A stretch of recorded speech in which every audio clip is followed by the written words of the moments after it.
না যা কিছু করতে তো অজগর বের হচ্ছে, উনি ওইটাই দেখতেছে এখন। সেই ডেট চলে গেছে 1 মাস আগে। এই আরেকটা আছে, ওটা নামান।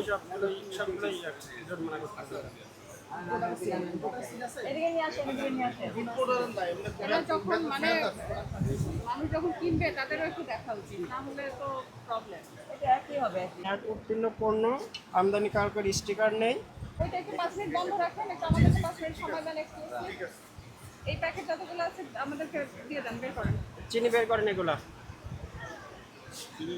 আপনার এই পুলিশের ওখান থেকে আর কি কি কেনেন, মানে যেটা ওই আটা আসে। আপনাকে দেওয়া হয়? 5 কেজির প্যাকেট আছে। আর কি কি আসে? আপনি শুধু চিনি রাখেন?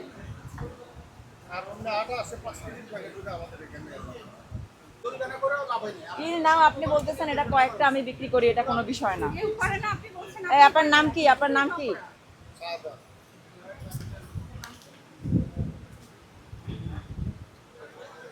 এই যে আপনি 5,000 টাকা দিলেন, এটা কিন্তু আমাদের কোনো ইয়া না, এটা সরকারি কোষাগারে চলে যাবে। আপনি যে জিনিসটা কিনছেন, এটা ইয়া করছেন, এগুলা ইয়া, এটা সবগুলো সরকারি কোষাগারে যাবে। বড় অপরাধ, আপনি মূল্য তালিকা হালনাগাদ করেননি। এই মূল্য তালিকা আপনি সত্যি করে বলেন তো, এখন তো আর জরিমানা করবো না, আপনি সত্যি করে বলেন আপনি এটা কয়দিন পরে বের করছেন? এই তো এখন তো লাইনে আসলেন। পবিত্র রমজান এবং সামনে ঈদকে রেখে এটি বাণিজ্য মন্ত্রণালয়ের আসলে রেগুলার ডিউটি। তবে আমরা এখন স্পেশালি কেয়ার নিচ্ছি বাজার মনিটরিং এর বিষয়টি, যাতে মানুষের সাধারণ ক্রেতাদের হাতে নাগালে সব দ্রব্যের পণ্যের মূল্যগুলো থাকে।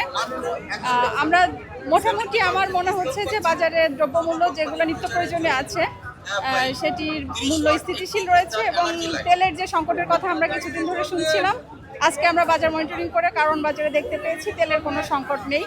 আশা করা যায় আসন্ন ঈদ আমরা খুব ভালোভাবে করতে পারবো, এবং আমাদের সাধারণ যারা ক্রেতা আছে তারা স্বস্তিতে সব পণ্য কিনে তারপরে সুন্দরভাবে ঈদ করতে পারবে।